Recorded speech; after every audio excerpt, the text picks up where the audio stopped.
Hey guys, this is Nick, and today we are going to be talking about Ford going bankrupt.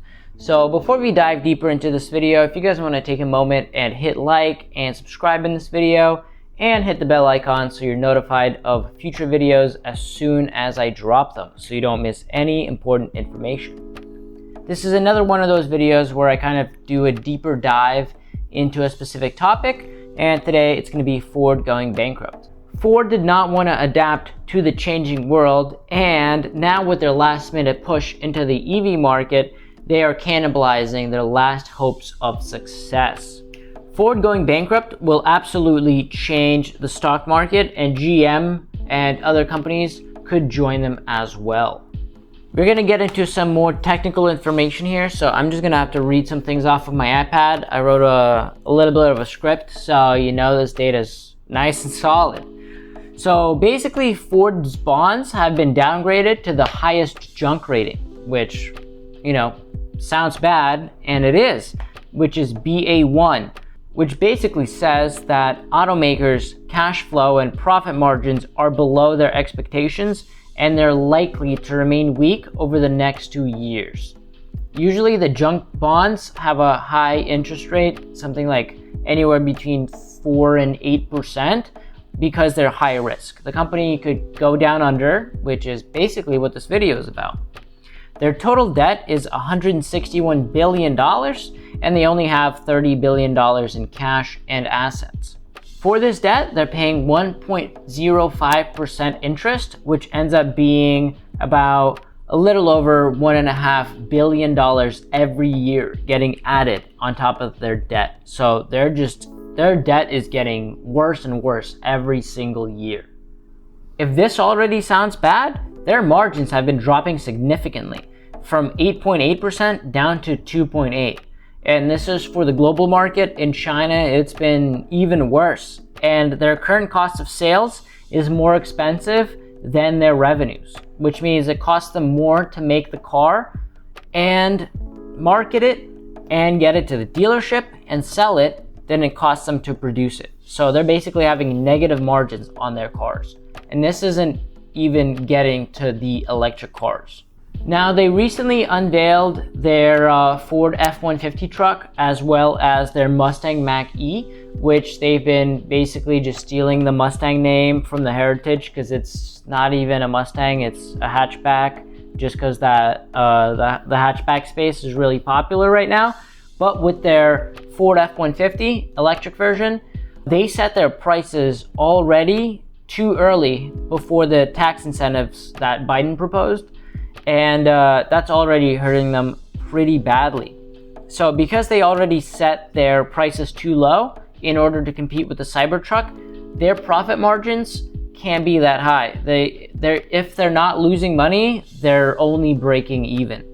The electric F-150 starts at $29,000, which is already cheaper than their gas model. So anyone who were gonna buy the F-150, the gas version, are probably either thinking about the electric version or already getting a pre-order on it, which is gonna hurt their best-selling car. The F-150 was their #1 best-selling vehicle, and now they're cannibalizing their own sales with the electric version. They don't have enough battery supply to make all these cars, and this creates the Osborne Effect. The Osborne Effect is a social phenomenon of customers canceling or deferring orders for the current soon-to-be obsolete product as an unexpected drawback of a company announcing a future product prematurely, which is literally exactly what's happening to Ford. They're releasing this new Ford F-150 electric version. They can't make enough of them. This is going to increase the demand with the new Biden incentives for the electric cars, so they won't be able to make enough, and their demand is getting way too high. Their #1 selling vehicle, which was the gas version of the F-150, is not going to be getting any purchases because it's more expensive than the electric version that has all the crazy features. You look at all the reviews, everyone's super hype about them. They want to get that car. They won't be able to make enough of them. So anyone who is thinking of getting the Ford F-150 truck will be ordering the electric version. Obviously, they'll never be able to make enough of them to meet the demand, so they're going to have to come up with different reasons to explain why they can't make enough of them in order to keep their stock price high. In a similar case, Tesla did the opposite, so they increased the price of the cars, blaming it on the chip shortage. That way they can increase the price of the car by about $5,000. So when they do get the $10,000 deduction, they can just be pocketing the difference, right? So over the course of the whole Biden tax plan, they'll be able to pocket something close to $42 billion. And people are still getting a car cheaper than the competitors. So this whole scenario can be basically compared to Kodak, where they had a head start on the digital camera market, but because they were already making a good amount from selling and developing film, they just stuck with it and they never actually decided to change. Similar thing is happening with Ford. You know, they had so much time to figure out how to make electric cars, but because they were so dependent on their gas cars, they never wanted to change anything. It doesn't help that their current president of the company is like 65 years old, pocketing $17.5 million every year just for chilling, not doing anything.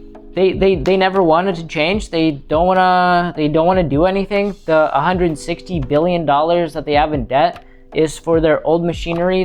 They're not gonna upgrade their research and development. They're not gonna build anything new, compared to where Tesla is doing the whole gigapress, where they can make basically the whole bumper and the back end of the car in one single go, eliminating thousands of parts. Ford is never going to do that. They're way too old school. They're stuck in this whole loop, and you'll never know what happens with them. So I'm betting on the fact that Ford is gonna basically go bankrupt.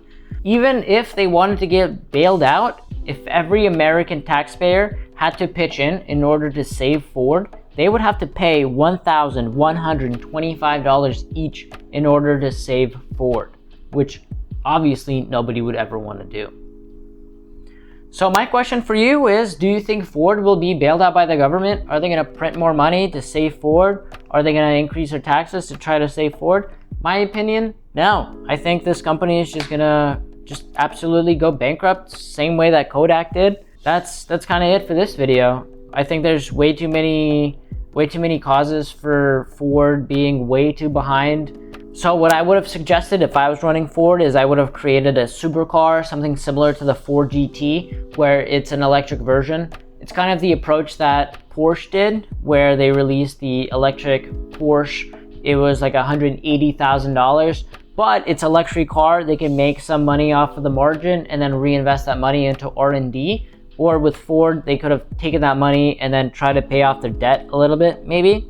That would have been a good approach, but they just basically cannibalized their whole market by releasing an electric version of the Ford F-150 that's way too cheap.